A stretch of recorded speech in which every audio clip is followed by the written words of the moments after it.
Hello. The topic I'm going to discuss today is how to give a good presentation that captivates the audience. Over the years, through work and school, have had to give quite a few presentations. And instead of using the word I've had to give, I got to give. I had the privilege to give presentations because that's how I see it. And it seems like a lot of people have the perception in their minds that giving a presentation is such a negative thing or such a terrifying thing, or they're super nervous about it, or they're scared to do it, or it's really out of their comfort zone, and which I can definitely understand. I certainly have been there before, and giving a presentation, it requires a lot of back work and practice and etc. But I thought I'd make this episode to help those who are currently going to middle school, high school, college. They are in a work environment where they have to give a presentation for their coworkers or for their superior or any of these examples. And I'm not perfect at presenting, of course, but I think that I wrote down a list of things that I feel like are really important when you are going to give a presentation.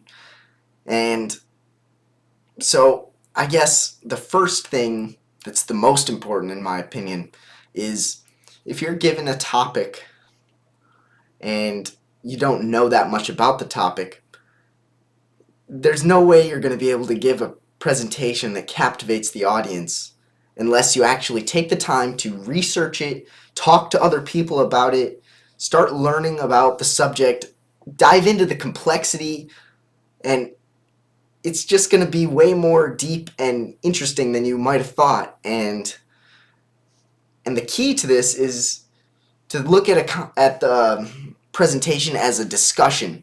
What a presentation is you are talking to some people about a topic. Like, think of if you're telling your good friend a story. Do you really need slides and a script to really explain a story to a friend? No, because you know the story, you've maybe told the story before, you understand the story. And that, in my opinion, is so if you understand the story, you won't need to look at your notes to try to remember the story or try to really explain it to the person. And that's the point I'm trying to make. I think the most important thing about giving a presentation is if you actually understand and can explain it to your best friend. If you can explain it to your best friend, that means that you have the ability to present it to an audience. It's so like whenever I'm going to give a presentation, I almost never write down an exact script. Because if I write down an exact script of multiple sentences and paragraphs, there's no way I'm going to remember the exact order of each sentence and the exact words in each one of those sentences. It's almost impossible. And what I find more useful when presenting is write a little bit of an outline, get your thoughts in order. Honestly, write a lot about the topic. Learn a lot, research, write down facts that you learned and gained, and just write down as much as possible. This isn't going to be your script. This is just going to get your brain thinking and understanding the topic.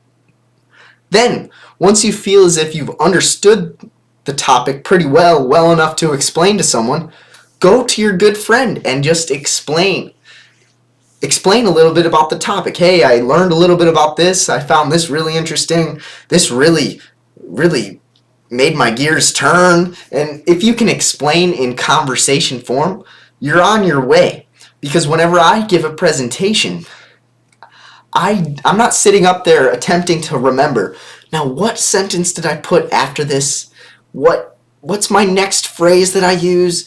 Oh, what was the exact ending sentence that I thought sounded so good when I wrote it down? It's like, it doesn't really matter. I feel like when I present, each time I practice my presentation, it's almost a different presentation. it's like I might use one example here and maybe explain a little bit about this statistic here or talk about my experience with it there. And then the next time I'll do it in a different order, or maybe I'll bring up a different fact that I'm thinking of that might captivate the audience more in the moment. And what I'm saying is that this is a fluid type medium. It's a conversation that you're having with the audience. It's not, I am remembering the exact thing that I wrote down, and yes, this is the next sentence after that sentence, and my next sentence is this, and I am done. You sound more like a robot. You sound more like you don't even know what you're talking about as much when you have to remember exactly the script that you wrote yourself. And in my opinion, it just shows the audience like, this person doesn't really know what they're talking about. If they don't even know what they're talking about, why should I want to know what they're talking about? And that's sometimes how when I'm viewing people and they're presenting, sometimes they give off the vibe that they didn't really actually learn the topic. They more wrote down what sounds good and then tried to memorize exactly what their script said. And in my opinion, those kind of presentations are just going to be less impactful of the audience and less engaging, and you're not going to convince your coworkers or your fellow students that your idea or the topic you're presenting is important or interesting. You're just not going to be able to captivate them as easily. And so you might also, well, I'm debating. I wrote a list and I'm not exactly sure the order, but sometimes people might be given a topic and they're like, man, I don't really care that much about this topic. I don't really feel like I'd even give a good presentation because I don't even care that much about this subject. And what I would say to that is, well, you probably don't know very much about that subject as it is, because every single subject is immensely complicated. So if you do a little bit of digging, like I was saying before, and do a little bit of research and start talking to others, ask others what they think about it, you're going to gain a collection of ideas, facts, experiences that you're going to be able to gain and keep and write down hypothetically, and that's going to help you in your explanation of the topic when you're trying to present.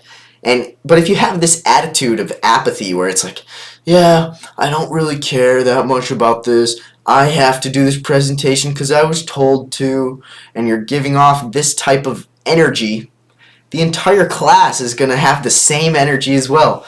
Well, I don't really care about this topic either because obviously even the person who had to put in all the work doesn't even care. And it's like, you're going to see people on their phone, you're going to see people falling asleep, you're going to see people definitely not learning and engaged and eyes wide and interested. You're going to see people sitting back, barely able to keep their eyes open, maybe wanting to leave because it's so boring and they don't care. And that's the key, in my opinion. As I just said, the other thing is a key. There's a lot of keys. So, and if you come in with an attitude of boredom, like, oh, this is such a boring topic, and you speak in this tone that you're not that interested or you don't care that much about it, there's gonna be a mirror effect. People can read people's emotions pretty well, and if your emotions are up there, I don't really know very much about this, I don't care, they're not gonna stay engaged. And the goal of a presentation is to explain the importance of a topic to others, maybe the importance of a problem, maybe the efficacy of a solution to a problem. And in my opinion, these things are very important, and you got to try to at least pretend that it's interesting. But in most cases, when you start diving down into the thick details, and you're gonna realize that, wow, this is pretty interesting. I didn't know anything about this, and now I can actually talk about it. And it feels really good to do a little bit of research, write it down, and then have facts in your inventory and experiences to explain to people. It feels good to be able to explain things to people. And So that's my opinion. You might not care that much about a topic, but give it a chance, bro. If you dive down into it, into the details, and start learning about it, you're just going to become amazed at how much you don't know, how much more there is to learn, and how many more facts you could write down, and how good of a presentation you could give. And I guess that's how I see it, where it's like, it's not, I try not to get super nervous, like, I don't really know much about it. That's already a precondition. I don't know very much about many things, and that's the beauty of diving down and doing a little bit of research. And if you have the attitude of, man, this is so interesting, but I also still don't know enough, and there's so much more to explore, and it's so cool that there's so much more to explore, people in the audience are going to be like, yeah, this is an interesting topic, and wow, it obviously this presentation does not encapsulate enough. It doesn't encapsulate the entire topic. I'm going to do a little bit of looking up when I get home, because, man, I'd never even thought of that. And if you have that attitude of, I have a lot to learn, and this is really interesting, and man, it's exciting that there's been so much that I've learned, and there's so much more I can learn. If you have that attitude of excitement, you're going to captivate the audience quickly, and you're going to leave an impact on their lives. Okay, next point. It's honestly a pet peeve of mine, but I'm going to explain it. So sometimes you hear someone or you see someone giving a presentation, and either they have written down their entire script and they have their notes in their hand and they're reading their notes. This butterfly is called the monarch. It is orange. It migrates south. And then the slide maybe says the exact same thing. Or you might see someone who wrote down all kinds of notes on their slide, and then they're just standing looking backwards and they're reading, oh, the monarch butterfly is very interesting. There are millions of monarch butterflies. And if you're reading exactly what's on the screen, the people in the audience are going to be like, yes, I read that entire list about 2 minutes ago, and yes, I know that it says that because I can read. And so then they might be asking two questions. They might be asking, does this guy who's presenting assume that we don't know how to read? Or they might be asking, why is this guy up there presenting? He could have just given us this slideshow and I could have read it and then learned the same thing. So like you might leave a few questions in the audience's head if you're just reading the slides, or if you're exactly that. And it shows that you don't really know the information that well. Oh, you wrote it down, now you're going to have to, you forgot it, or you don't know it well enough to speak on it, so now you're going to be reading it to the audience. What does that tell the audience? This topic, I wrote it down, but it's really not that interesting, and it's not interesting enough for me to even try to learn it. So I just did it because I had to write it down, and here are all the things I wrote down, and you already read them, but I'm just going to read them anyways to take up the time while I'm up here so that I can get my good grade or keep my job. And it's like these people have the wrong attitude when it comes to presenting. It's what I do when I create a slideshow is I write a little bit of an outline. Well, first of all, like I said before, I do a lot of research on the topic. I start digging. I look up all kinds of videos, articles, research journals, anything. And then I write down all the things that I learned. Next, I start asking other people about it, gaining more knowledge. Then I write down a little bit of an outline. And then by that time, if you've written down all kinds of facts, talked with others about it, and written down an outline, chances are you're going to have a slight understanding, at least an understanding enough to start talking about a topic, talk about one section of the topic, maybe give a few examples, statistics, experiences, stories from your life, and then maybe, so like, So then instead of writing that entire script of all of that story and that experience, you might write an outline saying, all right, this part, I'm going to tell a story, I'm going to tell this statistic, and etc. And what I use for the slideshow is maybe just a picture as the background, and then maybe 1 or 2 sentences just to kind of give my brain like the bell that says, oh, you're now going to talk about these multiple things and you're going to explain it. And it also gives the audience a little bit of color, and it gets them a little interested. They might read it within within 7 or 8 seconds.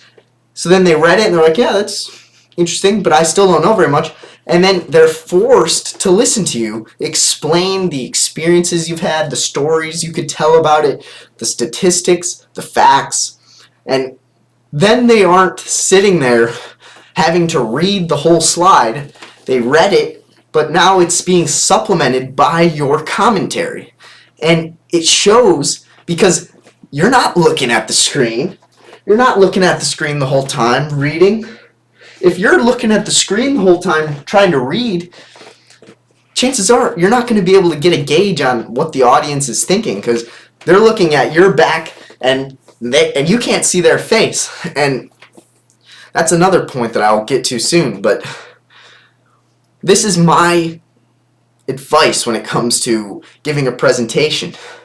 Create slides that have just 1 or 2 pictures or a few pictures and maybe 1 sentence which kind of explains the topic.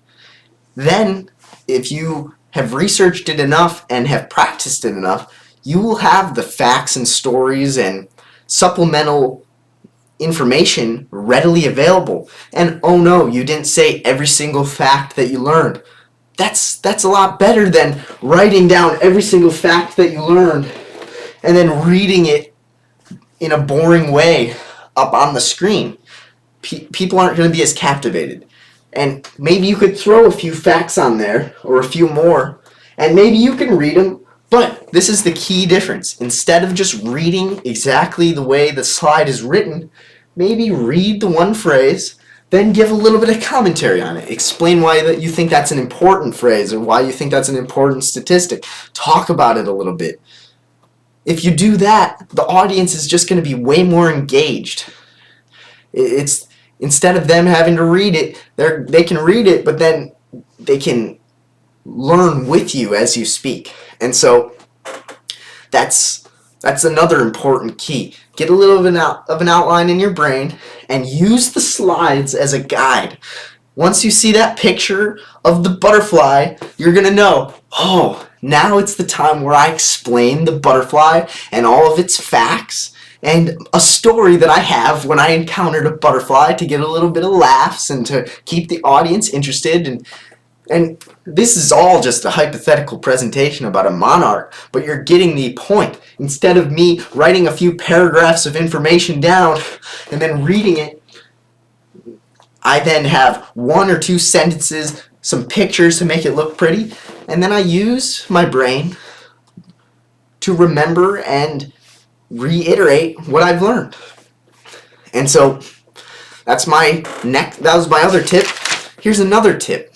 So, like I was saying before, if you're turned around most of the time, let's say, what if I was recording this podcast and the whole time I was just turned around? If I was turned around the whole time, you wouldn't be able to get a feeling for what I was thinking, what kind of emotions I was feeling, my expressions that I could get from my face. Well, some of you guys might be just listening to the audio, which is definitely fine. But my point is, those of you on YouTube, you'd probably click away in an instant because you're like, I might not even be able to hear this guy. I can't tell what he's saying. I also can't tell what kind of emotions he's trying to portray. And so you might see people who present and are standing backwards the whole time. You might be just tempted to, well, he's not even looking. I'm just going to go on my phone. I'm going to maybe whisper to the person next to me. He has no idea. He can't see or hear me. He's just busy reading the slide that I already read 10 minutes ago. And that's And so that's why I'm trying to encourage, try to make eye contact with the people in the audience. Because like I said before, a presentation is honestly just a conversation that you're having, explaining it to your friend or explaining it to a group of people. And if you're explaining something to someone, every time you explain a story to someone or tell someone a story, you're looking in their eyes. You're trying to gauge to see, like, wow, this person is finding the story interesting. Oh yeah, they're smiling when I told a little bit of a joke. Or like, it's feedback. It's back and forth. It's a conversation. They might not be saying anything explicitly, but they're saying a lot of things by their expression. If they, when you look at them, are like, given that kind of face, which you can't see, but it's a face of interest and captivation, you're going to have that positive reinforcement, like, wow, I'm doing a pretty good job. People seem to be sticking with what I'm saying, and they're following along, and they don't seem bored. But if you look into the audience and you see people and they aren't even really looking at you, you might have just made eye contact with someone and they just are like this, just maybe their body language is saying, I'm kind of bored, sleepy. The exciting thing about this presentation will definitely be the end of it. And they aren't saying that explicitly, but you'll be able to tell by their body language, their facial expressions, whether or not their eyes are wide or open or closed. And so that's the other important thing that I'm trying to get. If you had written down all of your notes on there, you're going to be very, very tempted to turn around and start reading. And then guess what? You've lost the audience because you now aren't looking at them. You aren't having a conversation with them. You're lecturing them about something that they already read. And that's just not how a conversation works. And another final tip that I learned from my dad, he said he had to give a pretty large presentation for Stryker. And he was saying, like, some things that he would do when he was explaining something is he'd maybe ask a question out into the audience. It could either be rhetorical or not. Like, you might ask a question, pause for a good 2-3 seconds, get the audience's juices flowing. They're like, that's an interesting question, let me think. And then you start explaining maybe your thoughts on the answer. That's one great approach, using rhetorical questions. Another great approach is, if you know some of the people in the room, you say, what do you think about this, John? Or maybe not use their name, but you ask them a question and actually wait for someone to answer. Like, yeah, the next part of this, what is the next part of this? Does anyone know? And then maybe someone might raise their hand and say, yeah, I remember learning about this. The next thing you got to do is this. And it's like, you're right. You're good. You're paying attention. And I like that. And you can kind of interact with the audience a little bit instead of just being a person up there who's dry or is just wanting to go home. You are now just talking with the person, talking with the audience. And it can truly show through. If you're very nervous and you might not be that much of a people person, you just want to get your presentation done and get out the door. So are the other people in the audience. They're just wanting to get out the door. You're going to have to push through that uncomfortability and then just realize, like I was saying, it's a conversation. Do you really get super, super nervous when you're talking to your friend? No, you have an interesting conversation. You ask questions back and forth. And so that's one thing he recommended that's what the one thing that he said he was doing for this presentation. He also said he was cracking a few jokes. Like, he said he didn't plan any of the jokes, but sometimes you can maybe make a joke about how, man, obviously I don't know what I'm talking about because I just said it wrong. Or, like, you can kind of do a self-denigrating slight joke, or you might be able to look into the audience and say, oh, it's obvious that John over here pays attention, and he could probably give a better presentation than me. Or if you crack a few jokes, or I don't know, not even jokes, but if you make a few comments that make the audience smile and realize, it's really not that scary of an environment. We're all just relaxed and enjoying our day. And so adding a little bit of humor / interacting with the audience, it's another great way to get your presentation higher up in the hierarchy of presentations. That was an interesting way to say it, but let's say you're in a class and then there's like 7 groups that have to present. And if most of the groups, they're just kind of reading their script in their head, or maybe they're reading their slides and they're not that passionate, but then you get to another group and they're like, what do you think about all this? Or they're just incredibly excited about what they're talking about, and they don't seem to be nervous at all, or they just seem genuinely interested in having a conversation about it. You're going to be way more... Which presentation are you going to remember? Oh, this process is very interesting and useful for this reason. Hey, this process that I've been learning about, man, I didn't realize how cool and interesting and useful it would be. It's like, which one are you going to remember? And maybe you might say, I don't have that kind of high energy that you're portraying right there, Harley. That's okay. Still, there is a difference between being dry, bored, and nervous compared to switching it and being a little bit more relaxed, taking your time a little bit, maybe asking a few rhetorical questions. And I already changed the mood of my speaking. I'm a little less loud and excited. I am more just relaxed and explaining. And so my point in all of this is, I'll just kind of go through it again. First key to giving a great presentation that captivates the audience.